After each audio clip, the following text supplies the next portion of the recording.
Hi, hello, good morning. I'm Danielle Radford. I am host and writer for Fandom, and welcome to Hey Fandom, our interview series where we bring fans and creators together. Um, so we people use the word like legend and epic and all of those things. We kind of overuse those words.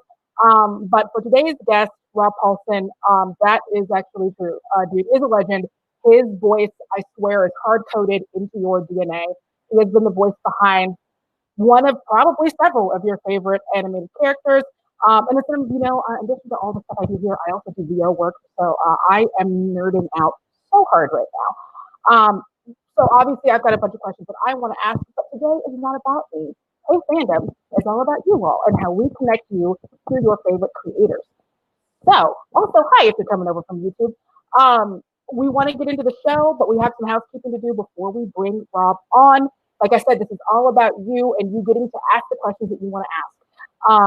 So if you guys have questions that you do want to ask, like we're not just like welcoming questions, we want them, actively want them.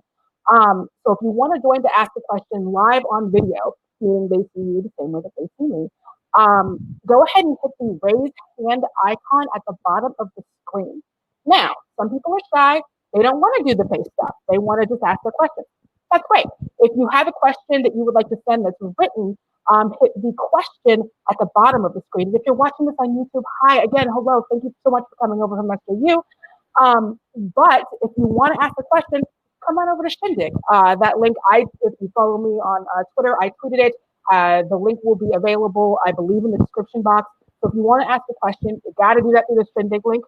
Come on over. We can have you ask your questions there. All right, so perfect. I think I'm. If everyone's hearing me okay, I might do a little bit of adjustment. This is what happens when you are doing everything through a home studio and you're not an audio expert. Okay, perfect. So next, we do want to shout out, of course, our charity partner for Hey Fandom is Direct Relief. We have been talking about them as we have been dealing with COVID.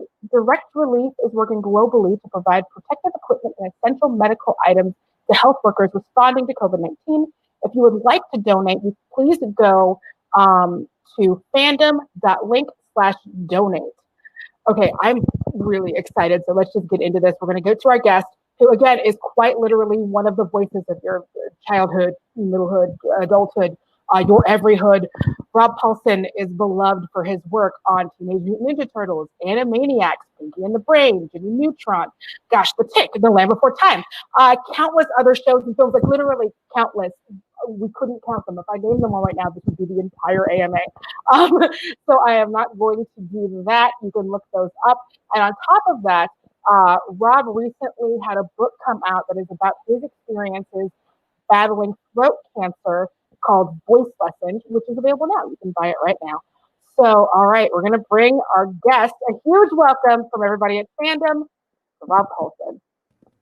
Hello, nurse. Wow, that was fantastic. Can I just stop right now because I can't possibly live up to that unbelievably auspicious introduction from such a profoundly lovely, smart girl, lady, young woman, excuse me. Don't do this. This is literally, you are one of, we're going to get into the questions. I'm going to gush for 2 seconds. You are one of my idols as someone who does voice work and blah, blah, blah. This is such a pleasure and an honor to be able to talk to you today. Thank you so much for joining us. Not at all. Honestly, thank you. I am a little bit wacky, but that's how I make my living. But the truth is, it is not lost on me how many people you have to choose from to have on this wonderful, glorious platform. And when you take the time to talk to someone who has been fortunate enough to walk through life making a living, essentially what got me in trouble in high school, and it turns out that now after all these years, I'm still working every day, but as a result of the kindness of people like you and the folks watching, I'm getting a chance to understand the extent to which these characters are way bigger than a paycheck. I mean, it's a really big deal for so many people. And I am, honest to God, I am beyond flattered. So you are, let me put it this way. I've worked really hard for this privilege. Yep. And that's what this is. It's a privilege that you've brought me on. So thank you. Oh gosh, thank you. So I'm gonna, the way this works, I'm sure you know, we prepped you, but I'm gonna ask a couple of questions, but we really want to get into questions from the, and because I'm just gonna ask all technical voice acting stuff, man. Sure, go ahead. But we do have questions from our fans. So first, I'm going to lead in with a couple, and then we're going to go right to some video questions. Okay. So Voice Lessons, your book. Yeah. That is about your battle with throat cancer. Yeah, surprise. At what point did you realize you actually wanted to write a book and document your experience with throat cancer? That is a fantastic way to start out. I had been asked by very well-meaning fans for probably 10 years to, dude, you should write a book. Yakko, Pinky, Mighty Max, The Tick, Biker, all that other stuff. And I certainly and always appreciate the spirit in which a compliment like that is given. It's fantastic. But look, let's make it clear, folks. I don't draw them. I don't write them. I'm good at my job, and I should be after all these years, but it is such a deeply collaborative effort. So many more talented people than I make this happen. Okay. So I thought the last thing the world needs is another celebrity memoir, especially from a non-celebrity. And that's my point, is that the characters are famous. I'm an integral part, to be sure, but it's the characters who are famous. However, once I went through my cancer experience, and throat cancer, no less, I thought, you know what I have now? I have a really special opportunity to make a difference, because I was told right at the beginning, you're not going to like the treatment. It's going to beat the hell out of you, but you have about an 80% cure rate, which is fantastic odds.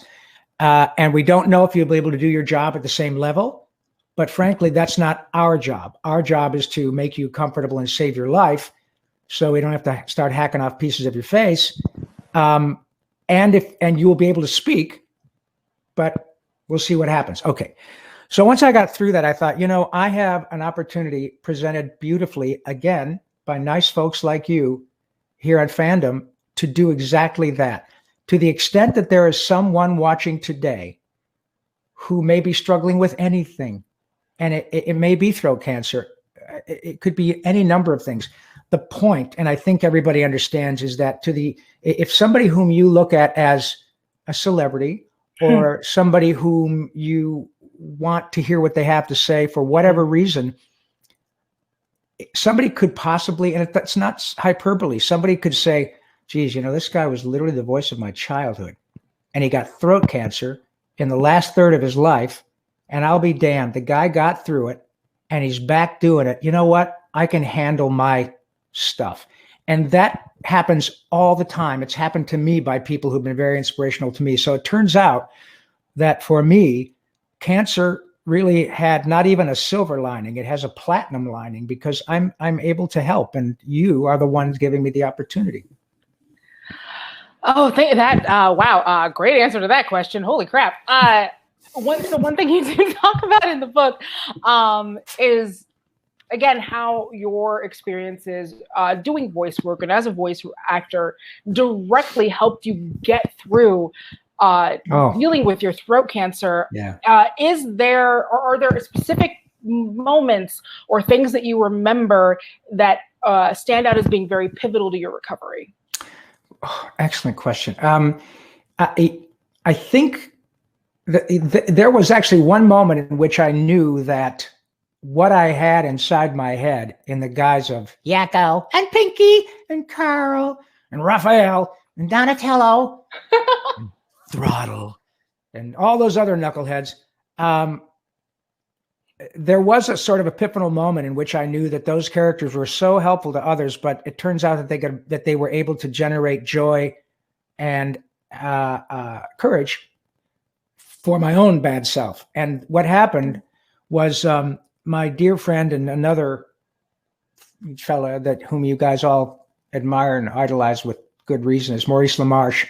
My friend the Brain came up to visit me while I was having one of my chemo treatments And, as a lot of you know, sadly, it works beautifully, but it's tough. There are a bunch of people in chairs and they sit around giving their chemo, and most of them are outpatients like me. I had 7 weeks of daily radiation and 8 concurrent chemo treatments at about 4 hours each. And they're pretty brutal because of the side effects issues. However, God bless the brain. He came up one day, unknown to me. He texted me literally when he was at the entrance to the place and said, "Hey, Robbie, I'm in Beverly Hills driving around. Is this where you're getting your treatments done?" He knew exactly what he was doing. And so he came up and sat down and physically held my hand. And we started laughing. And you know what happened? Within about 15 minutes, my own particular chemo nurse heard us talking, said, "Oh my God, is that the brain?" And I said, "Sure enough, baby." So we started riffing. And before you knew it, the guy next door pulls back his curtain and goes, "Oh my," with his needle, "Oh my God, I shared this show with my grandkids." And then the word gets around.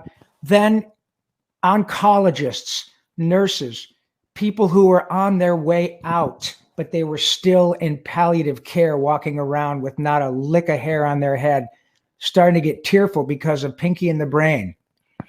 And that really crystallized like, oh my God, Rob, how dare you? How dare you feel sorry for yourself?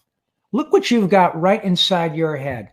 And you can access this like that. Not only can you make a difference, but shut up and be grateful. And I'm telling you, it was all because Mo had the guts to come up and say, "I don't care what he says. I'm going to go sit down with my friend Pinky." And again, it's just another example of how deeply these people respond. It could have been something as simple as like, "What's that? Oh, that's kind of cute." Whatever. But it wasn't that. It wasn't that. It was like, "Oh my God." And for 20 minutes, everybody forgot about the needle in their arm. And how incredible is that?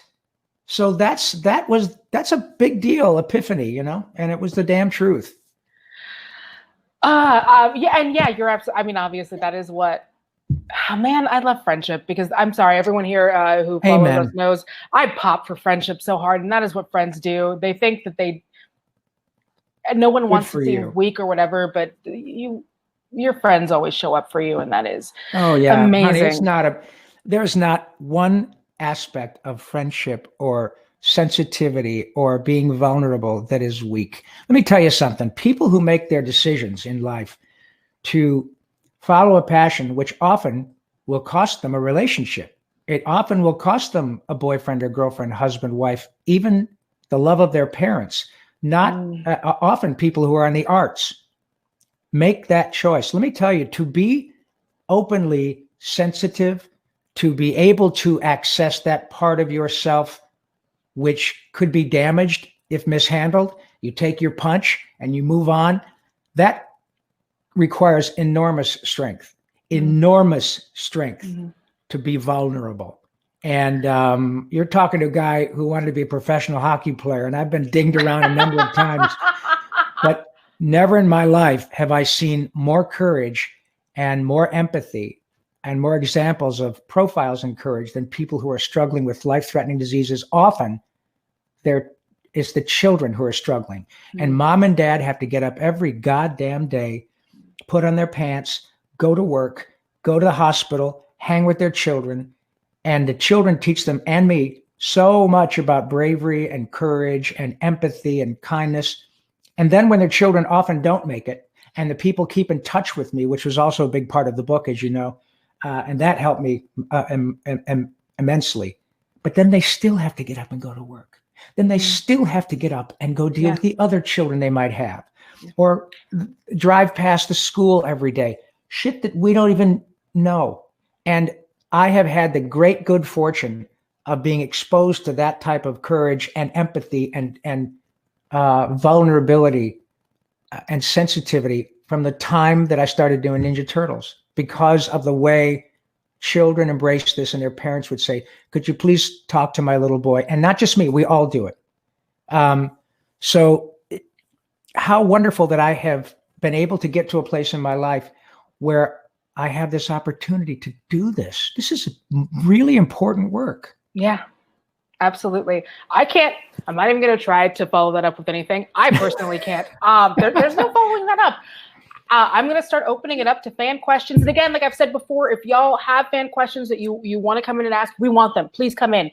As I said, you can raise your hand or hit the raise hand icon if you want to get in, and we will make sure that all of your video looks great. If you want to do a text question because you're shy, you can do the question mark and we'll do a text question. If you're from YouTube, hi, hello. Come over to Shindig, man. We want to hear your questions. So our next is going to be, we have a video question from Lydia, and I'm very excited to hear what that is. Okay. So let's bring Lydia on. Hello. Hello. Hi. Thank you for joining us. Thank you. So I'm Lydia. I'm from Russia. I'm your Russian fan. Yeah.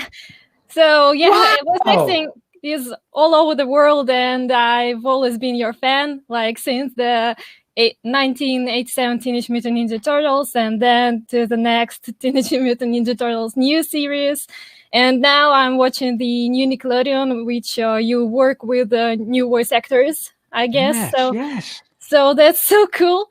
And I've always been interested in voice acting and stuff, and I would like to be a voice actor if it could be possible. So my question is exactly, how did you become a voice actor? What got you into voice acting? That's a very interesting question, I think.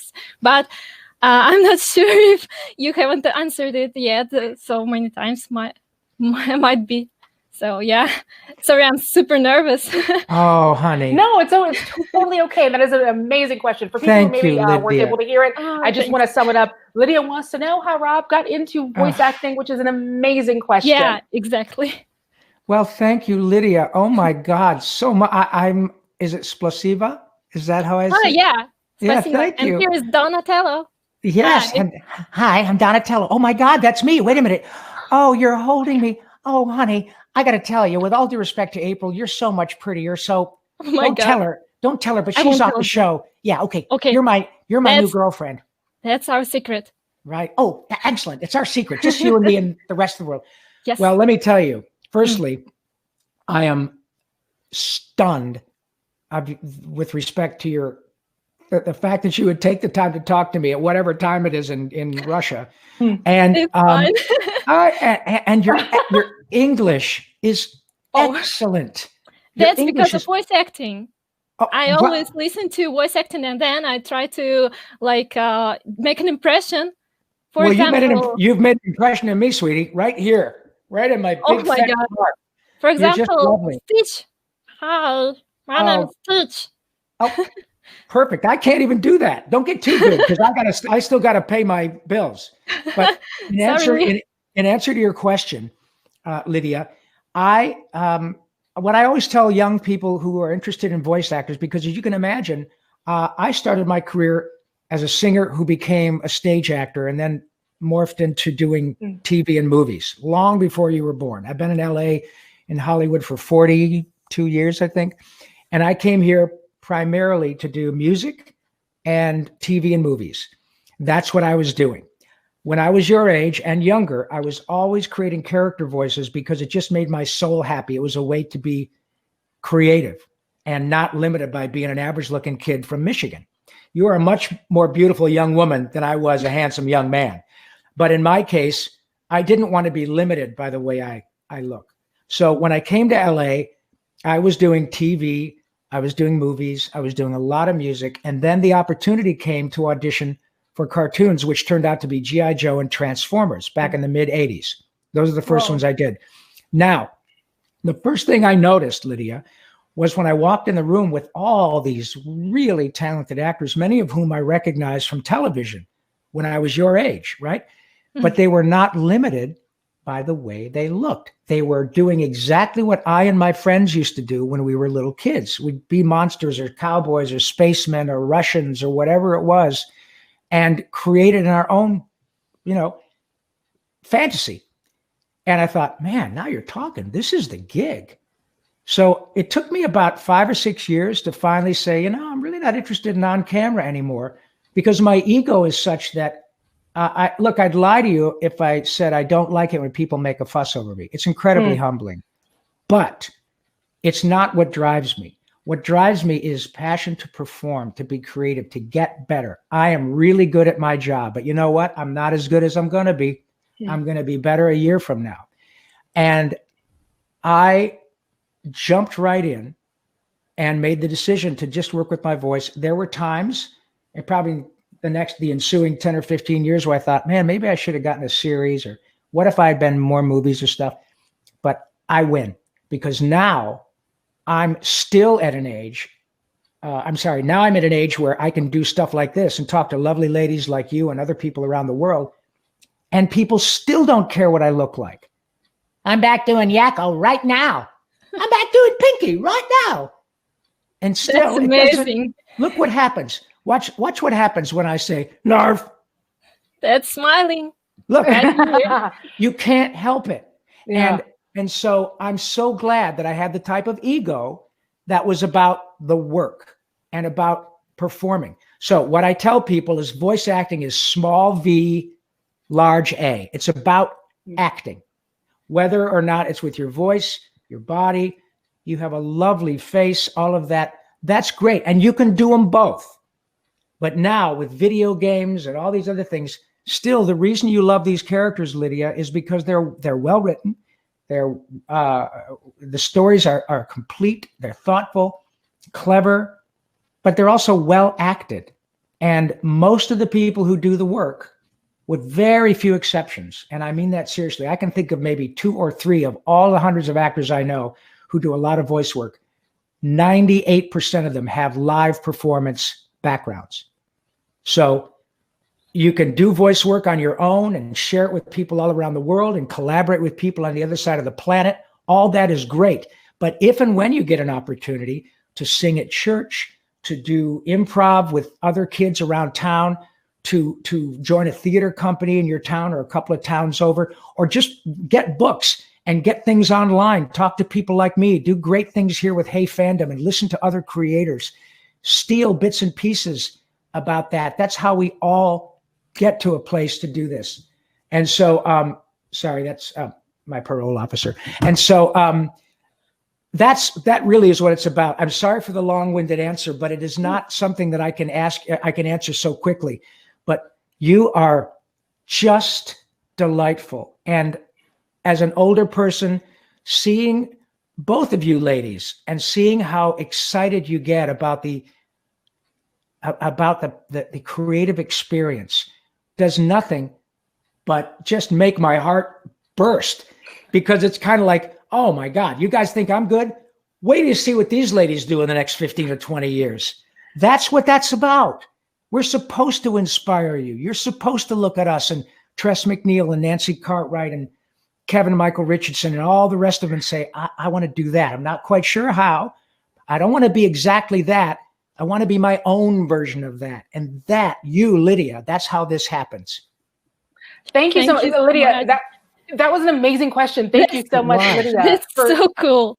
Bye. Yeah, bye. Thank you so much. I will say I am willing to be the dime sore Cree Summer. Our next video question is coming from Chris Barrows. It looks like we have a video question from Chris Barrows. We'll go ahead and bring Chris on.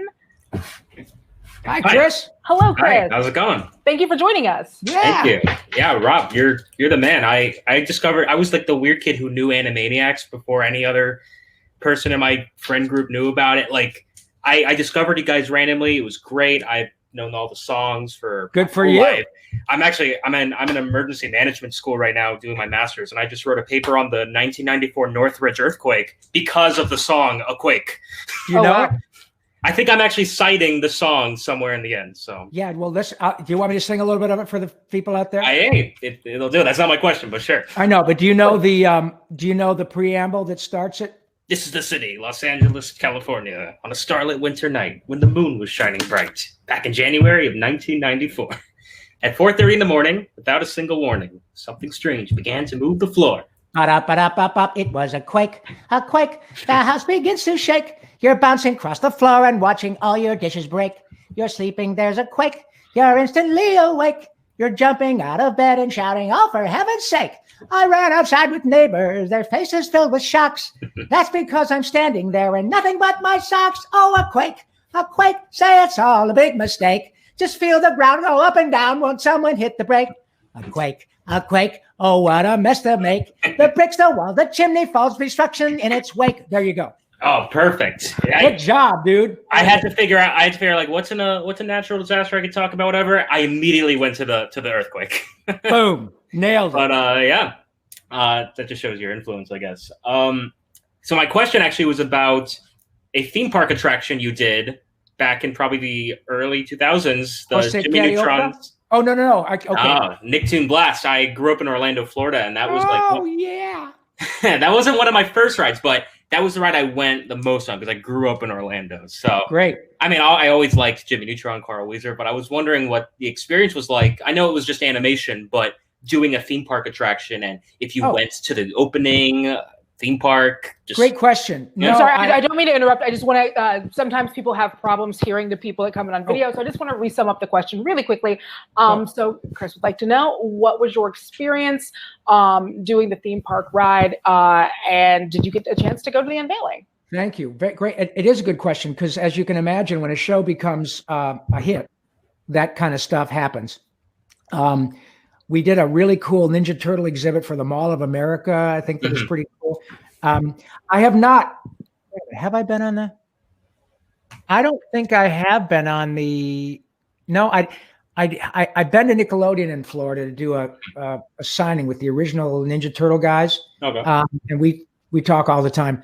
But I've not been on the ride. I didn't do that. I've not. I've heard it actually was pretty good. It was fun. Was it fun? It used to be a Hanna-Barbera ride, like the Yogi Bear and everything. And obviously they have to update that. Sure. So it was Jimmy Neutron and Carl chasing after like a rocket that the Yolkians stole from the movie. Oh yeah. Well, I tell you what, man, how many people love Carl Weezer? I don't even understand it. But I just would like you to know that I am looking forward to finishing my croissant. Yeah. Isn't that crazy? Yeah, you guys went to you went to like the Rugrats World, SpongeBob, Fairly Odd Parents. Oh, it was a great ride.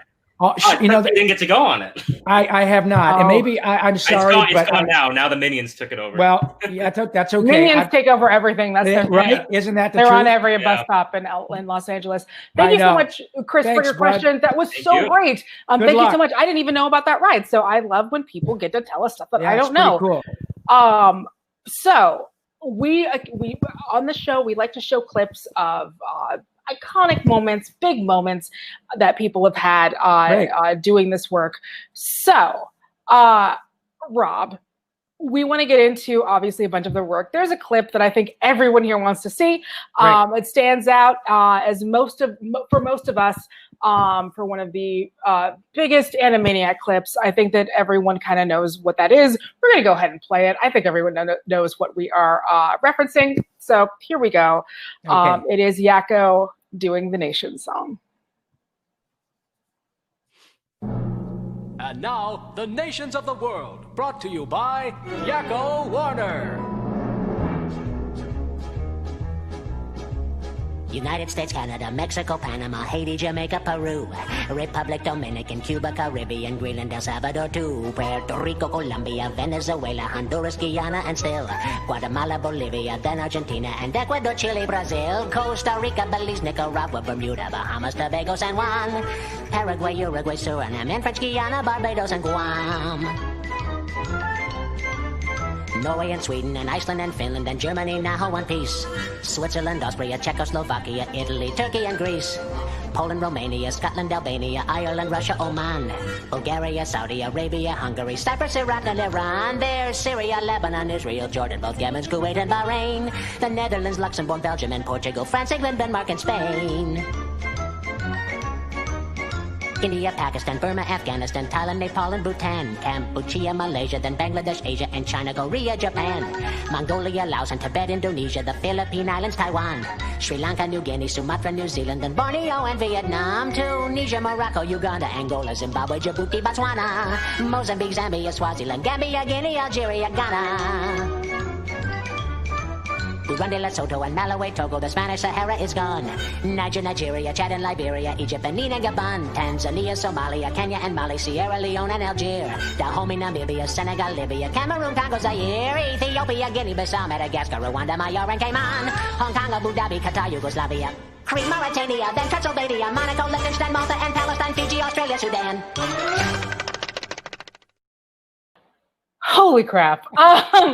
So we, luckily I picked this because we had some questions to ask about that, and I might get them to later, but our priority here is always hearing from the fans who are part of Fandom. And so we have a fan question, looks like a video question from Cassandra, or maybe a text question. Oh, video question from Cassandra. Hi, Cassandra. Thank you so much for joining us. Hello, Cassandra. Hi, Rob. Hi. Good to see you. Oh, it's my pleasure, sweetie. Thank you. Okay, so my question is basically about the nations of the world. I freaking love that song. It's Amazing. like my go-to song. So my question is, I would like to know is, how did you memorize all those states? Every state. I would really like to know. Was it hard? Was it easy? Oh, well. And this is when, and I'm sorry, Cassandra, I apologize. It's not your fault. Your audio is a little low. I want to make sure that I restate the question. Cassandra would like to know, how did you memorize all them nations, man? Well, I'm a genius. I'm just I'm super talented. No, you know what? Let me put it this way. Firstly, thank you very much, sweetie, for asking, and thank you for taking the time to chat with us. This is a very kind of you. Here's something you guys need to understand about that whole experience. That was the first song I ever recorded for Animaniacs. Okay. Oh. So leave that there for just a second. But look, I live in Hollywood. The truth is, you could throw a dart and hit a good singer, really. And there are a lot of good singers who could have done that song. What you can't do is throw a dart and hit somebody who can write that stuff. So when I had gotten the job, I knew it was going to be music driven in a lot of episodes. And that's one of the reasons I was hired. I'd worked on Tiny Toons with Tom Ruger and Steven Spielberg and the whole group. And it kind of did my homework. And then they hired me for this. The first song I was given to record was Yakko's World. And it was written by Randy Rogel, whom I'd never met. Randy was on the road. He's also a singer and a dancer. Randy was on the road doing a live production of Singing in the Rain, I think. And I remember going home with a little guide track of the piano in my head and learning it. And I read music. And I was sitting next to my wife and I said, holy shit, you can't believe this. Check this out. And she said, is that like all the countries in the world or most of them or something? I said, it really is. And not only is it that, but they're rhymed. And they're kind of go from four sections like North America, South America, Europe, Asia, Southeast Asia. It's remarkable. But here's the kicker. It will always be a seminal piece of American animation. It was directed by Rusty Mills, written by Randy Rogel, performed by yours truly.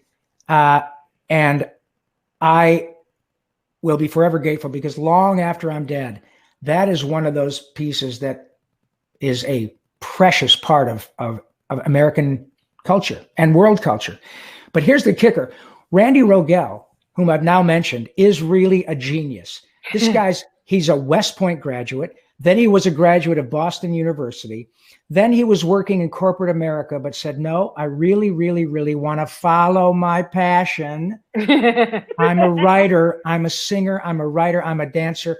So he quit his six-figure-a-year gig, went to LA, banged on doors, finally got hired as a writer, a staff writer on Batman, the animated series. He went out, for which he won an Emmy. Then, because of his musical background, he heard across the hall they're fixing to do this new show with Steven Spielberg called Animaniacs. He starts banging on that door, and they're saying, dude, you just won an Emmy for Batman. Go ahead, you write drama. No. I appreciate the gig, but please listen to me. That was the song he played for them as his audition. Whoa. Wow. That song was in his back pocket. That is amazing. That's how good people are who come to LA whom you've never met. They don't know anybody. It's remarkable that a guy like that shows up, and all these other songwriters, and Randy's niche was that, and he started writing, and that's what got him the job. He wrote A Quake that we just did a bit ago. He wrote the States song. He wrote, "It's a great big universe and we're all really puny. We're just tiny little specks about the size of Mickey Rooney." Right? So that's the level of talent you're dealing with here, and I appreciate you letting me tell that story. Oh, thank you so much, Cassandra, for such a great question. Thank you. Thank you for joining us. All right, so we have a text question that is coming up, and this text question is from Michael. And Michael would like to ask, and I apologize, for some reason I'm not able to bring this up. I see it here. You want me to read it? Yes, please. Well, I'd like you to read everything. Sure. Yes, please. Thank you. Michael asks, Rob, how do you come up with new voices for every single character? Don't they all run together after a while? That's a great question, Michael. Well, I'm an actor, and the fact is that I'm utterly unself-conscious when I'm working. That is to say that I don't even think about the fact that I'm an old guy from Detroit who's got, I've got hair, but it's all white. I'm very proud of it, but it's, I look like a cross between a chia pet and a Q-tip. But I am utterly unself-conscious. I have the same process. It's not magical. It's not deep. It's just, let's play. And often there is a double-edged sword to having successful characters, because sometimes a producer will say, you did a character in this show that I just love. Can we get some of that in this? And so it's kind of nuanced, right? That's where the craft of acting comes in. And I'll give you a perfect example because I've lived it. The first big, well-known character I did was Raphael in Ninja Turtles. It was a clean sheet of paper, and it turned out to be what we all know. But then 25 years later, I got another ride in the turtle van, this time as Donatello. And we saw our sweet friend Lydia from Russia holding her Donatello action figure. Now, there were a lot of people who every time they heard the new Turtles with Sean Astin as Raphael, yours truly as Donatello, Greg Sipes as Michelangelo, and Seth Green as Leo, they would hear it and they go, wait a minute, Donnie sounds like the guy who was Raphael. And Nickelodeon, they didn't try to hide it. It was like, oh my God, we've got some real turtle DNA. One of the original guys is now on this show. But here's how I dealt with that. My job was not to be afraid that Donatello sounded too much like Raphael. What the producers wanted was going to make that impossible not to happen, because it wasn't like I changed my voice. It was Raphael was a little down here and say, Shredder, you tin-faced geek, get back here and taste cold turtle steel. And look what happens to you, just right? But Donatello was a different character. So although his placement was a little higher, and as soon as I started talking to Lydia with kind of a softer note, and his sensibilities, his thoughts, what gets him through a day, what makes him laugh and cry, what makes him sick, what makes him happy, are different than Raphael. So the greatest compliment I receive is when people say, oh my God, I'm such a turtle freak. And I love Raphael, my favorite turtle of all time. But I got to tell you, when I saw you at Donatello, that's my second favorite of all time. And it makes no difference to me that the same actor did them both, and they could sound a little bit similar. When the animation works, it's magical, because it's not about the way I look. I did my job well.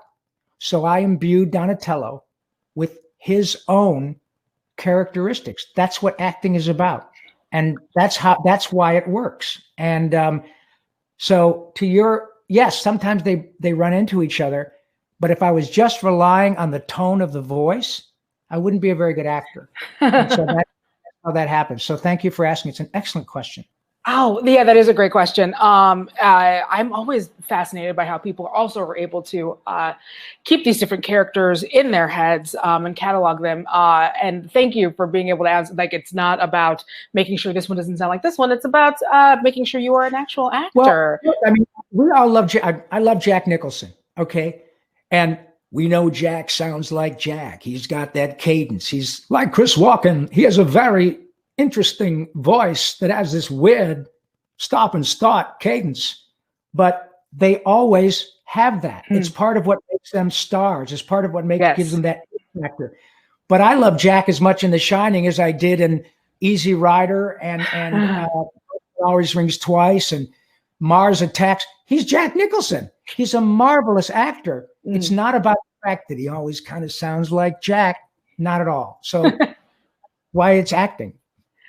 Oh, that's amazing. Okay, we have, it looks like another video question. Yay. So we're going to bring up Dominic, who has a question and will be on video. Hello, Dominic. Thank you so much for joining us. Hey, Dad, look, everybody. It's Dominic. Nerf. Yay, Rob Paulsen. Hey, it's Dominic. How's it going? Pretty good, pal. So I myself grew up on the TMNT 2012 series, the one where you were Donatello. Thank you. Great series. Shame it ended. But yeah. Anyway, who is your favorite of the Ninja Turtles? Ooh. Oh boy. Well, you mean of the two I've performed? Or maybe all of them. In general? Like, yeah, in general. I kind of like Raphael because he's pretty similar to my demeanor. I'm kind of a smart ass. I have a very, I think, wicked sense of humor, which has helped me an awful lot in my lifetime keep perspective on things. So I think that the ethos of what is behind Raphael is pretty much me, just without the shell. And so I think that probably Dominic, if I had to make a choice, I like Raphael and the ways in which other actors have portrayed Raph. One of my dearest friends here in town is Nolan North, who was the voice of Raphael in the, I think it was a 2013 movie called TMNT. And he did a great job, was a much more of a badass Raphael. So I kind of like, and Sean Astin did Raph in the 2012 series that you were talking about. Yeah. And he was a bit more of a hothead. I'm not a hothead. I'm just kind of a smart ass. Yeah. Okay. That's great. Thank you so much, Dominic, for that question. Thanks, Dominic. Cowabunga, dude. It looks like we have one more, and I think this might be our last fan question. We have a text question. It looks like from Rico. Rico has a text question coming in. I loved The Mask, the animated series. Oh, this is great. Is it hard trying to put your spin on a character that Jim Carrey made so famous? And I will add an addendum onto that, which is a lot of times characters are also they are direct parodies of something else. So how do you, along with that, I guess, how do you make sure that along with making sure that you keep it vocally honest, you are able to still feel free to be Rob and do your work in that? Boy, I'm telling you what, I don't know if you just find people who have brilliant questions, but these are very thoughtful questions. We do. Our fans really are smart, honestly. And another great example of acting. When that show came along, of course, everybody's a huge fan of Jim Carrey's. If you've got a pulse, it's pretty difficult not to be impressed and love Jim Carrey. And I was no different. When that show came along, and I was lucky enough to get the job, the first 3 or 4 episodes, 4 or 5 episodes, were a little bit tenuous, I guess. Not tenuous, a little bit anxious for the reasons you just suggested. Because the movie was a big deal, and now they're doing an animated version. The producers, the first few sessions behind the glass were the toy company people, people from New Line, people. It was a CBS show on Saturday morning, so CBS. People from Film Roman, the production company, who also did The Simpsons. Okay, so there were a lot of people there because there was a lot riding on it. And what often happened at the beginning was I would do a take as the Mask, or Stanley Ipkiss was no big deal. It was pretty much me being a vanilla guy, and then I would put the mask on and become a pirate or whatever. And so what would happen is they'd say, okay, Rob, hang on a second. And then they'd talk back and forth, and they'd say, Rob, that was really good. But in the movie, when Jim does ... I say, yeah, okay, great. Off we go. I do another take. Great. Rob, and that was right on. But later on in the movie, there's a point at which Jim, okay, and so it was making me a little anxious, not angry, anxious. And because I wanted to do it right. I wanted to keep the job. I got to sing the opening title theme song, which is probably the coolest theme song I've ever gotten to sing in my life. It's a fantastic theme. I didn't want to lose the job. So it was Tim Curry who played one of the bad guys on the show, and we'd been friends, and Tim's doing great. He had a stroke a few years ago, but what a tough son of a bitch, and I love him so much. And anyway, it was Tim Curry who said, Rob, I can tell that this is making you anxious. You really need to have a chat with them. And I knew what he meant. So what I did is before the next session, I asked if I could have everybody come in a few minutes early because I wanted to talk to them. And I addressed exactly what you were saying. As I said, look, I understand the stakes, and I understand how lucky I am to get this gig. But The Mask was one movie for about 2 hours, and not all of it was The Mask, right? It was, you're talking about Jim going, smoking, and all that other stuff. Oh, really? For a good chunk of the movie, but not for 2 solid hours. Now we're going to do 26, 39, I think we're going to end up doing 2 or 3 seasons. We're going to do that many half hours. So I'm going to be doing way more Mask stuff than Jim did in the movie. And while he is certainly the prototype, and I need to remain faithful to his creation, and you need to keep me accountable, you got to let me do my gig. You got to let me play. You got to let me do what you hired me to do. I'm not here to compare myself to Jim's intellectual gymnastics. But if you want me to feel free to be what needs to drive this show forward in the context of that character, then either you let me put more money in the meter or you get somebody else, which is entirely possible. Again, I never said it with anger. They could have made the wrong choice. I get that. I've been replaced. Everybody's been replaced. And the upshot was they were just delightful. They said, you know what, Rob, you're right.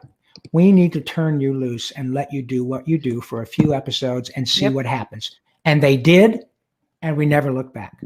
And I was grateful for Tim because that was a point in my life where I still wasn't comfortable enough to go and ask a question like that because I was afraid it would make me look as though I was a prima donna or that I was saying, but it's all about the way in which you approach it. You don't go in and say, God damn it, don't you know who I am? I'm blah, blah, blah. That's not what you do. You say, I totally get it. How can I help you help me to give you what you need? And Tim was so right. And the producers from that moment on had no problems. And it turned out to be, I don't think it was a culturally significant show, but I think it's a good show. And I got to do a lot of cool stuff that I got to create on my own. And they allowed me to do it. So thank you. That's a great question. Thank you so much, Rico. Yeah, that is fantastic. Absolutely. Like if you're given an opportunity, what you want to do is make sure that you're talking to everyone if you come up with those challenges. Yes. And say, how can we make the best show that we can make? Exactly. Because that's what we're all here to do. Right. It's a deeply collaborative effort. And so when I run into people who believe that they are, as they say, all that in a bag of chips, and they really don't have, well, I don't know that anybody has a right to be. Look, I've worked, a lot. I work with Steven Spielberg. And when you see how Mr. Spielberg moves through his life, when I say I work with him, I don't see him every day. Okay. I don't bowl with him, but I've worked with him on a lot of stuff. So when you see how people who could behave any way they want to and get away with it, and yet they are just like you and me, they are the kindest, most embracing, sweet humans. And part of their genius is knowing whom to hire and turning them loose. And Mr. Spielberg is exactly like that. Kind, thoughtful, empathic, genius, utterly devoid of pretense. So when I see people who behave or misbehave, in my opinion, I say, kid, you better save your money because Hollywood doesn't need you. And the people who could behave that way don't. So it's a great lesson. Yeah, absolutely. I think that's amazing. So we do have one last question that we want to ask. Yay. the new Animaniacs show is coming up, and so it is really. You're kidding! I've been in the water tower and I haven't heard that at all. So someone from YouTube chat would like to know if we could pin down about when that is happening. Well, they would be, if they threw a dart somewhere in September and October, they would probably be able to do it as well as I. The reason I say that, you guys, is obviously there's been a bit of a change as a result of COVID or COVID-Con 2020. But the general tenor has been this fall on Hulu. And Amazing. Remember that Hulu, Netflix, Apple, Amazon, and other new platforms that are coming up are all creating proprietary content. Yes. But you're looking at a guy, and I think that's one of the reasons I love doing stuff like this. A person like me has really valuable real-time information because I was there when it was the old way, and I'm still working every day in the new way. Oh, right? I'm so sorry. That I have a question now. I'm so sorry. I didn't mean to cut you off. But mentioning that obviously you were there, like this isn't one of those things where it's a reboot and it's like a new cast and right. Whatever. You have been there through the inception of it. Right. So how close is it to being what it was before?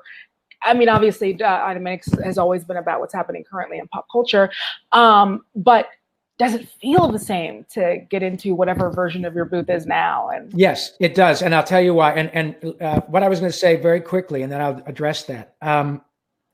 The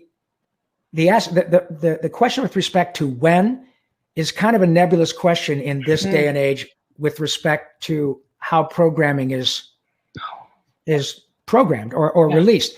Because by and large, Hulu, Netflix, Amazon, Apple, the big four right now are not beholden to advertisers, right? When I was a kid and when I was first starting out and until fairly recently, and still on Nickelodeon, cable, broadcast channels, people sell advertising and then they say this will be released in this time frame so you can start advertising for Christmas toys or things like that. But that's not part of the issue. Now it's like Hulu says, I don't know. We'll see when it feels right. Because a 22-minute show that used to leave 8 minutes for commercials is now a full 30 minutes. They don't have to worry about programming and commercials. So that's why I can't give you a date certain. I don't think the people who produce the show know, really. But it's supposed to be this fall on Hulu. Okay, now back to your other question. The reason it feels the same is because, and I'm going to reference him again, because Mr. Spielberg is like us. He knows that the very reason that fandom exists is because people connect with these characters, whether it's Batman or E.T. or Raphael or Bart. It's not about having Ryan Reynolds, whom I adore as an actor. But it's not about Ryan Reynolds being Yakko. And it's not about Kate Blanchett being Dot. That has nothing to do with their relative genius. They're magnificent.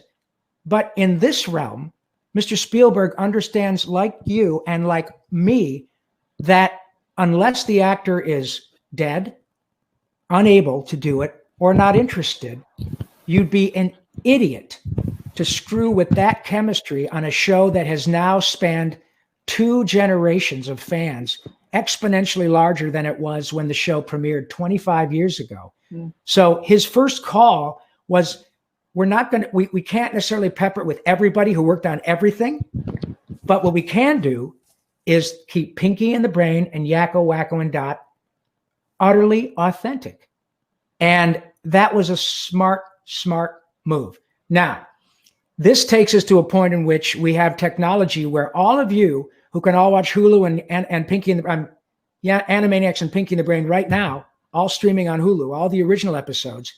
And when this comes out, the new one, this is a unique challenge that I have never experienced in my life because you will be able to sit down and watch your favorite episode of Animaniacs and literally punch a button and watch a brand new episode you've never seen of Animaniacs with me as Yakko and Tress as Dot, et cetera, And you're going to be the one to go, wow, I want to see more, or, oh no. And we know that. So it's a unique challenge, and the bar is really high. And I love that challenge. I relish that challenge. So to be in the studio with my friends whom I've seen grow up together and watch them all win Emmys and do all this stuff, and to be back in the studio and then watch the new writing staff who are similar to the writing staff at Jimmy Kimmel or Jimmy Fallon or SNL. A lot of them were informed by Animaniacs and Pinky and the Brain.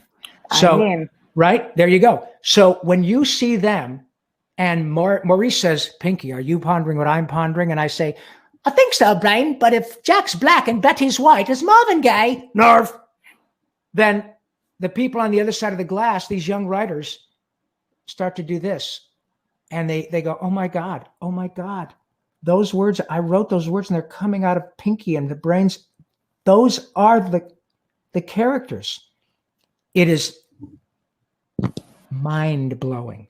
And I really think we're up to the challenge. It's tweaked a little bit, but utterly appropriately. They're very self-aware that they've been locked down for 25 years. And I'll tell you what, don't bet against Steven Spielberg. It's really cool. I mean, yeah, I don't think we never bet against Steven Spielberg. We have to wrap up now, man. This is amazing. Thank you so much for coming here and joining us. And go check out the book, Voice Lessons. It is, it's great. You can buy it everywhere now, I believe. Yeah. And is there a place online where people can also find more of you?